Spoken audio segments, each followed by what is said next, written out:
मंजिल उन्हीं को मिलती है, मंजिल उन्हीं को मिलती है जिनके सपने में जान होता है।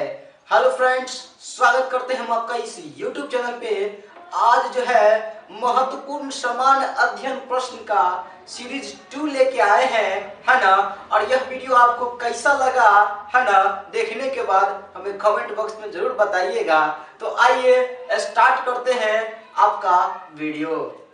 अब देखिएगा आपका पहला क्वेश्चन क्या कहता है ना। पहला क्वेश्चन कह रहा है कि संविधान सभा की प्रथम बैठक कब हुई थी। तो संविधान सभा का प्रथम बैठक जो हुआ था 9 दिसंबर को हुआ था। और कब है भाई, तो 1946 में हुआ था, है ना। ये बातें आप याद रखेंगे, है ना। कल की वीडियो में एक बात मैंने कहा था कि संविधान सभा का प्रथम बैठक जो है जुलाई 1946 में हुआ था। एक्चुअली वो उसका राइट आंसर नहीं होगा, है ना। जुलाई 1946 में संविधान सभा का गठन किया गया था, कैबिनेट मिशन जुलाई 1946 के तहत। तो वो सही कर ले जरूर। अब चलते हैं यहाँ पे। मैंने कहा कि 9 दिसंबर को प्रथम क्या हुआ था कि प्रथम बैठक हुआ था और डॉक्टर सच्चिदानंद सिन्हा को जो है अस्थायी अध्यक्ष चुना गया था, है ना। और द्वितीय बैठक कब हुआ था, जस्ट 2 दिन के बाद 11 दिसंबर 1946 को और डॉक्टर राजेंद्र प्रसाद को जो है अस्थायी अध्यक्ष चुना गया था यहाँ पे। अच्छा, इसके 2 दिन बाद 13 दिसंबर को क्या हुआ था, तो आप ये भी चीज जानते होंगे कि 13 दिसंबर को जो है जवाहरलाल नेहरू ने संविधान में उद्देशिका पेश किए थे, है ना। तो एक क्वेश्चन के बदले आपका 3 क्वेश्चन यहाँ से क्या हो गया, रिवीजन हो गया। क्योंकि आप जानते हैं कि यह जो वीडियो आ रहा है आपका रिवीजन के लिए आ रहा है। आप जितना मर्जी आप रिवीजन कर ले। चलिए बढ़ते हैं नेक्स्ट क्वेश्चन की ओर। राष्ट्रपति के द्वारा राज्यसभा में कितने सदस्यों का मनोनयन किया जाता है ना। आप जानते हैं कि मनोनयन जो है राष्ट्रपति करते हैं राज्यसभा में कितने सदस्यों का, तो कितने सदस्यों का किया जाता है, तो 12 सदस्यों का मनोनयन किया जाता है उनके द्वारा। तो ये बातें भी आप याद रखेंगे। बढ़ते हैं नेक्स्ट क्वेश्चन की ओर। अभिव्यक्ति की स्वतंत्रता का वर्णन किस अनुच्छेद में है ना। आप पढ़े होंगे कि अभिव्यक्ति की स्वतंत्रता का वर्णन अनुच्छेद 19 में इसका वर्णन किया गया है ना। बोलने की स्वतंत्रता आप जानते हैं, घूमने की स्वतंत्रता, सारा कुछ जो है अनुच्छेद 19 में दिया गया है। उसके बाद आप जानते होंगे कि अनुच्छेद 17 में क्या चीज का वर्णन है, तो अस्पृश्यता का, आई मीन छुआछूत का अंत। अच्छा, 16 में किस चीज का वर्णन है, तो आप जानते होंगे लोक नियोजन। और 14 में क्या है बच्चे, तो आप जानते होंगे समानता का, है ना। तो आप यहाँ से भी जो है कुछ क्वेश्चंस जो है लिख सकते हैं, देख भी सकते हैं और रिवीजन भी आपका जबरदस्त हो रहा है। अब चलते हैं कि समान नागरिक संहिता का वर्णन अनुच्छेद किसमें है ना। यानी समान नागरिक संहिता अनुच्छेद 44 में वर्णन है और समान नागरिक संहिता को ही व्यक्ति कानून भी कहा जाता है। इसके बारे में आपको जानकारी होना बहुत जरूरी है।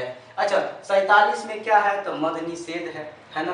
मद निषेध का वर्णन किसमें है, तो अनुच्छेद 47 में। 48 में क्या है, तो कृषि पशुपालन दुधारू पशु है ना। 48 में कृषि पशुपालन दुधारू पशु।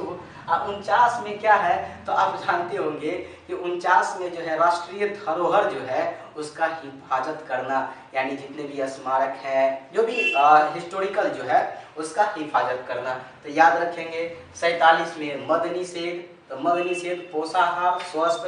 48 में कृषि पशुपालन दुधारू पशु और 49 में क्या करते हैं, राष्ट्रीय धरोहर स्मारक की रक्षा करना। ये हमारा क्या है, जो है उसका वर्णन किया गया है।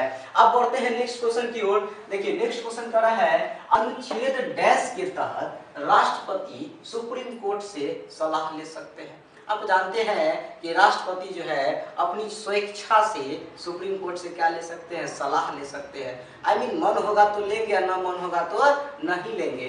तो इसका वर्णन जो है अनुच्छेद 143 में किया गया है। आप इसके बारे में भी अच्छी तरीका से जानते होंगे। अच्छा, अनुच्छेद 123 के तहत क्या है, तो राष्ट्रपति क्या करते हैं, अध्यादेश जारी करते हैं अब 72 में क्षमादान, अब 85 में लोकसभा को भंग करते हैं। अच्छा, बात हो रही है राष्ट्रपति के बारे में, तो आप जानते होंगे कि राष्ट्रपति जो होते हैं तीनों सेना के प्रमुख होते हैं, अध्यक्ष होते हैं। दूसरी बड़ी बात, राष्ट्रपति के पद का वर्णन अनुच्छेद 52 में 52 में और 53 में क्या है, कार्य एवं शक्ति, 54 में निर्वाचन, 55 में निर्वाचन की रीति, 56 में पदावधि, है ना। तो इतना बातें भी आप राष्ट्रपति से याद रख सकते हैं।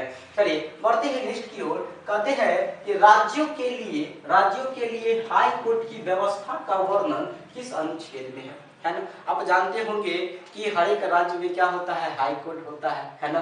और अभी जो है हाई कोर्ट की कितनी संख्या है, तो टोटल 25 संख्या है। आप ये भी बातें याद रख सकते हैं।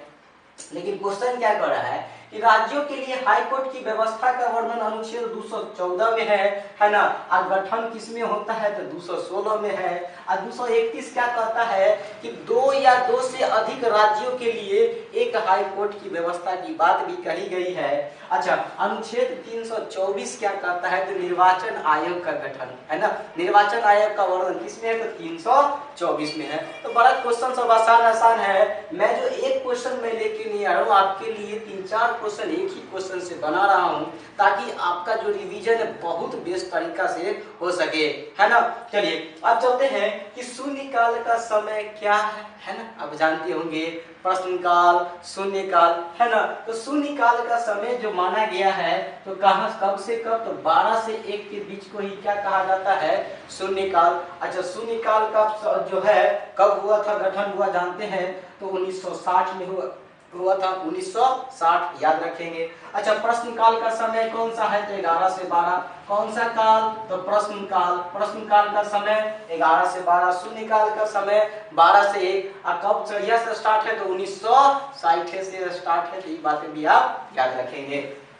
अब चलते हैं कि भारतीय संविधान की आत्मा एवं कुंजी किसे कहा जाता है ना। अब जानते होंगे कि भारतीय संविधान का आत्मा एवं कुंजी जो है प्रस्तावना को कहा जाता है। किसे कहा जाता है, प्रस्तावना को। अभी मैंने जस्ट बताया कि 13 दिसंबर 1946 को जो है पंडित जवाहरलाल नेहरू ने क्या किए थे, उद्देशिका पेश किए थे, है ना। आप इस बातें को भी जानकारी रख सकते हैं। तो क्या कहा गया है कि भारतीय संविधान की आत्मा एवं कुंजी कौन है, तो प्रस्तावना, है ना।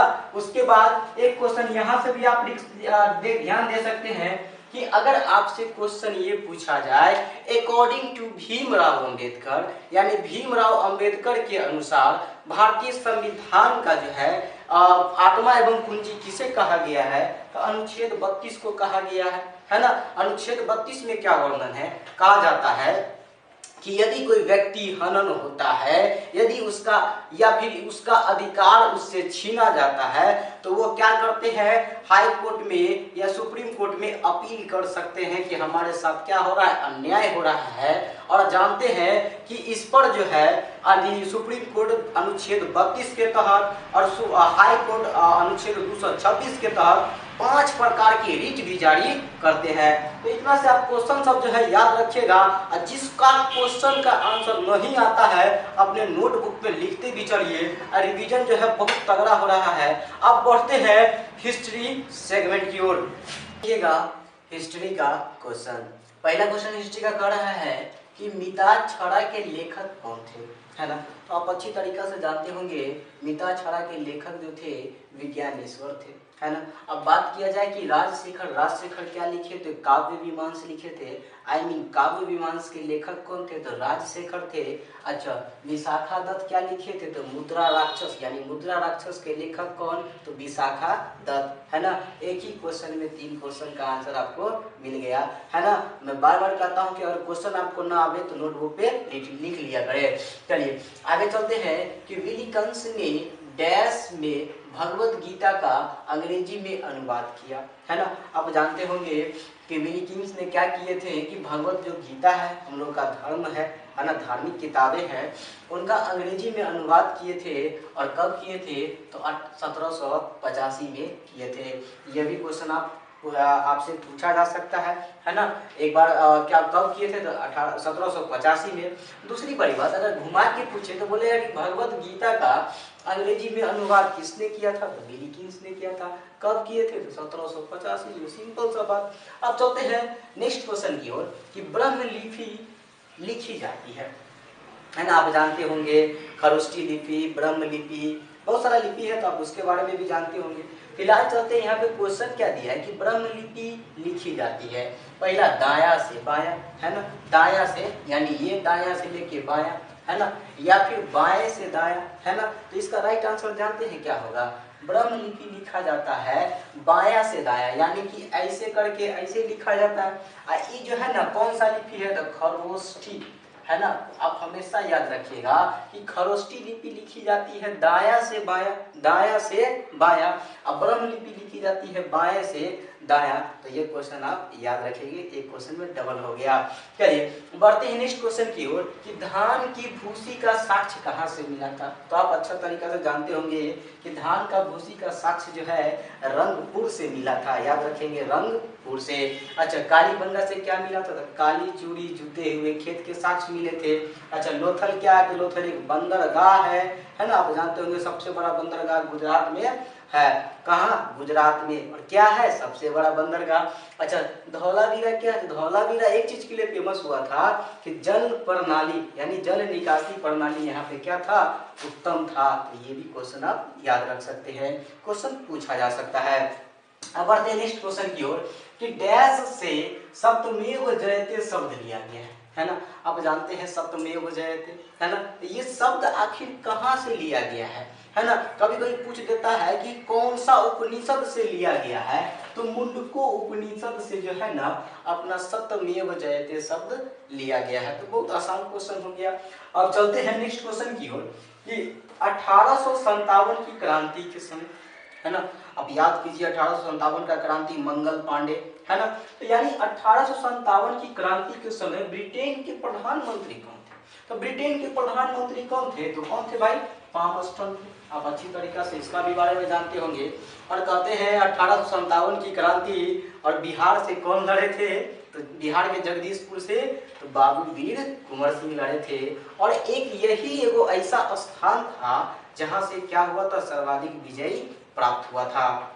वीर कुंवर सिंह नाम याद रखेंगे, है ना। उसके बाद लॉर्ड कैनिंग जो थे ना 1858 की क्रांति के समय भारत के ये वायसराय थे, लॉर्ड कैनिंग। अच्छा इटली कब थे, है ना, प्रधानमंत्री, है ना।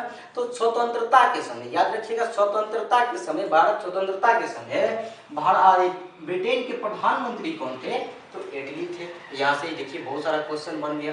पहला क्वेश्चन क्या बताएं कि 1857 की क्रांति के समय प्रधानमंत्री कौन थे, ब्रिटेन के, तो पामस्टन थे। अच्छा भारत के वायसराय कौन थे, कैनिंग थे। और स्वतंत्रता के समय कौन थे, तो ये देख लीजिए ना इटली थे। तो अब ये भी बातें आप याद रखिएगा। चलिए बढ़ते हैं नेक्स्ट क्वेश्चन की ओर कि अप्रत्यक्ष चुनाव प्रणाली की शुरुआत किस अधिनियम में हुई, है ना। अप्रत्यक्ष चुनाव प्रणाली की शुरुआत आप जानते होंगे 1892 के अधिनियम में यह शुरू हो गया था, है ना। और 1909 को क्या बोला जाता है, तो कल की क्लास में भी बताया था 1909 को जो है ना मार्ले मिंटो सुधार कहा जाता है। इसी में पृथक निर्वाचन का जो हुआ था, है ना, मुस्लिमों के लिए पृथक निर्वाचन। अच्छा 1919 को क्या कहा जाता है, तो मॉन्टेग्यू चेम्सफोर्ड सुधार, मॉन्टेग्यू चेम्सफोर्ड सुधार। और भारत का जो है ना ये क्या है, अंग्रेजों का अंतिम अधिनियम था 1935 का है।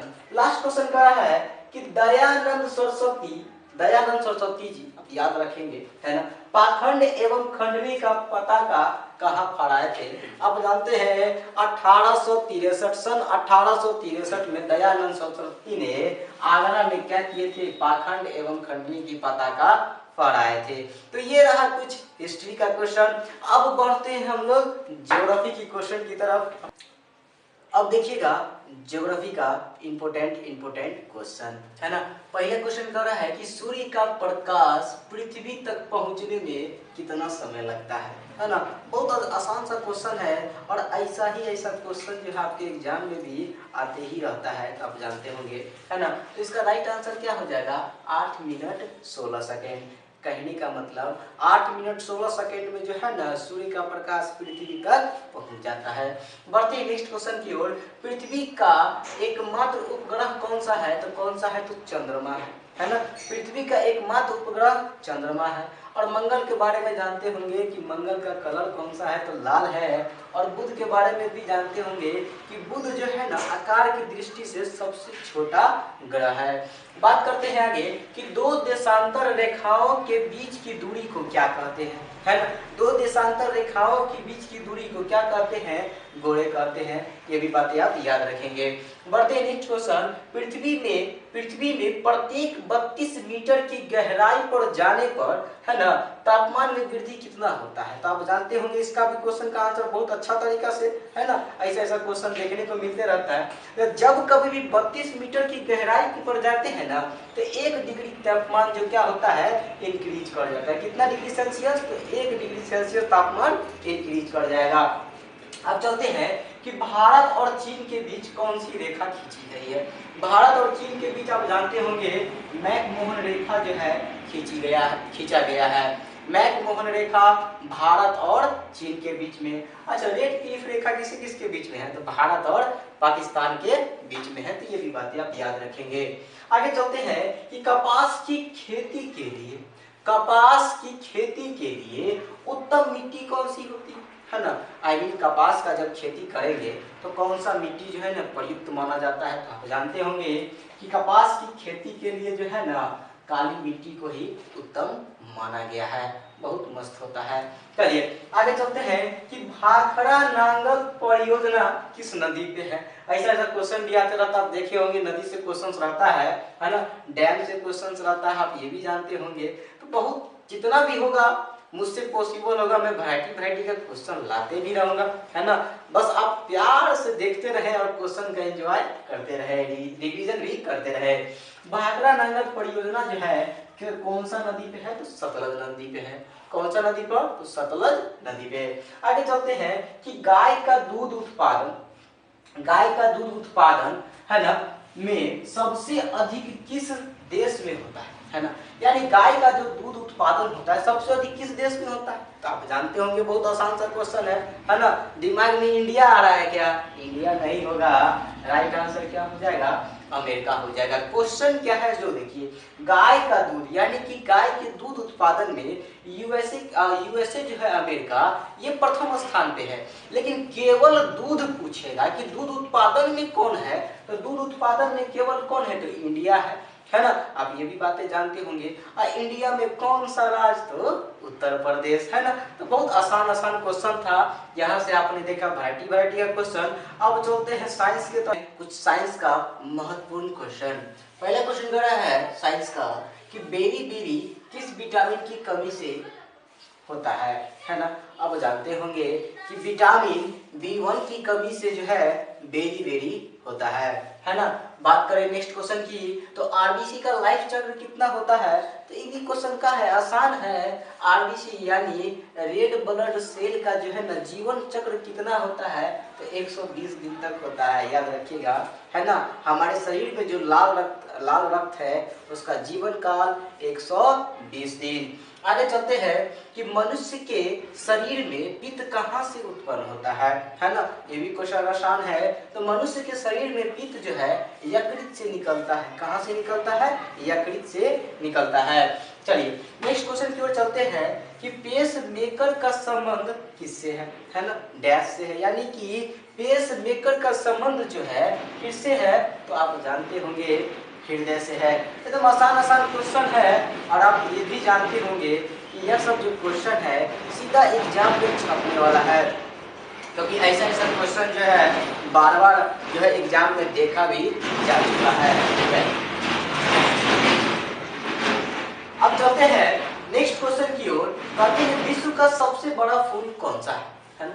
भाई विश्व का सबसे बड़ा फूल जो है किसे कहा गया है? रेफलेशिया को कहा गया है। किसे कहा गया है? रेफलेशिया को। सबसे लार्ज का फूल है, सबसे बड़ा फूल है ना। यही तो बात किया जाए, यदि सबसे छोटा फूल की बात किया जाए तो वो किया है। यह जो है पूरे विश्व में सबसे छोटा फूल वुल्फिया, है ना। तो याद रखेंगे, बड़ा फूल रेक्लेसिया, सबसे छोटा फूल वुल्फिया। क्वेश्चन आ सकता है एग्जाम में। चलिए आगे चलते हैं कि जीवाणु की खोज किसने किया था, है ना। जीवाणु की खोज आप जानते होंगे कि ल्यूवेनहॉक ने किया था। जीवाणु की खोज ल्यूवेनहॉक ने किया था। यहीं पर दिया हुआ है कि विषाणु का खोज किसने किया था, तो आप जानते हैं कि विषाणु का खोज जो है इवानोव्स्की ने किया था। इवानोव्स्की ने किया था। तो भाई 2 क्वेश्चन का आंसर यहाँ से हो गया, है ना। जीवाणु का खोज ल्यूवेनहॉक, विषाणु का खोज इवानोव्स्की। खत्म तो हो गया ना जी। आगे चलते हैं कि बिल्ली का वैज्ञानिक नाम क्या है ना। बिल्ली का वैज्ञानिक नाम क्या है। जैसे मनुष्य का वैज्ञानिक नाम क्या है तो आप जानते होंगे। जानते हैं तो कमेंट बॉक्स में आंसर करिए। बहुत दिन हो गया क्वेश्चन सब पूछे नहीं आप लोगों से। मनुष्य का पढ़ाई भी थे पिछलका वीडियो में, है ना। तो मनुष्य का वैज्ञानिक नाम बताइएगा। चलते हैं कि बिल्ली का वैज्ञानिक नाम क्या है, तो फेलिस कैटस है। फेलिस कैटस। अच्छा, पैंथेरा पार्टस किसका है, तो तेंदुआ का है। किसका है, तेंदुआ का है। अब मैंगीफेरा इंडिका किसका है, तो आम का वैज्ञानिक नाम है। देखिए एकदम बहुत आसान हो गया, है ना। फेलिस कैटस बिल्ली, पैंथेरा पार्टस तेंदुआ और मैंगीफेरा आम का है। बहुत आसान क्वेश्चन है। चलिए अब चलते हैं नेक्स्ट क्वेश्चन की ओर कि नारियल का कौन सा भाग खाया जाता है ना। ये सभी क्वेश्चन बहुत बढ़िया बन जाता है ना। और जो है ना यहाँ से जो है ना क्वेश्चन अगर सही तरीका से पढ़ा रहा है ना तो क्वेश्चन गलती नहीं बनता है। लेकिन अगर ध्यान में ना हो तो क्वेश्चन यहाँ से जो है मिस भी हो जाता है। अब देखिए नारियल, है ना। कहते हैं कटोरे पे कटोरा बेटा बाप से भी बड़ा। आप लोग सुने होंगे, कहावत वगैरह है, तो नारियल ही होता है। लेकिन नारियल का कौन सा भाग खाते हैं, ऑप्शन है भ्रूण है या भ्रूण पोष है या फल भित्ति है। तो राइट आंसर इसका जानते हैं क्या होगा, भ्रूण पोष ही इसका राइट आंसर हो जाएगा। नारियल का कौन सा भाग खाते हैं, तो भ्रूण पोष। तो ये रहा आपका कुछ साइंस का इंपॉर्टेंट क्वेश्चंस। अब चलते हैं कहाँ, तो करंट की ओर, करंट लगवाने की ओर। टेंशन ना लीजिए, करंट से भी क्वेश्चन बनवाएंगे। अब देखिए करंट से कुछ महत्वपूर्ण क्वेश्चन। पहला क्वेश्चन कहते हैं कि 2022 और 2023 था ना, यानी 2022 और 23 के लिए कुल बजट आकार 1.5 लाख करोड़ है, 1.5 लाख करोड़ रुपया है।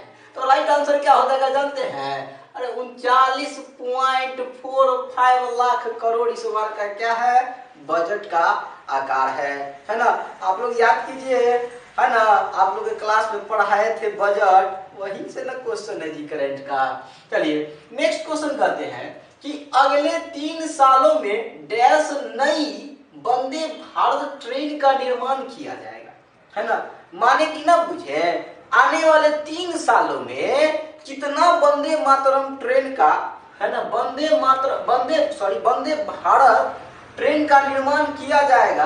तो इसका भी क्वेश्चन बहुत आसान है, आपको पढ़ाए थे क्लास में। राइट आंसर क्या हो जाएगा, 400 नए वंदे भारत, 400 नई वंदे भारत ट्रेन का निर्माण किया जाएगा अगले 3 सालों में। चलते हैं नेक्स्ट क्वेश्चन की ओर।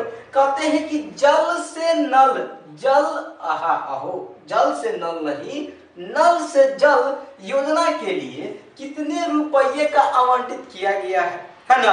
और ये जो क्वेश्चन है ना, हम चाहेंगे इस क्वेश्चन का आंसर आप कमेंट में दीजिए। आपको आता है ना, हाल ही में ना पढ़ाए हैं जी इसका आंसर। कमेंट मार के बताइएगा कि पढ़े थे, याद है कि नहीं है। चलिए अब बढ़ते हैं नेक्स्ट क्वेश्चन की ओर कि गरुड़ ऐप किसने जारी किया, है ना।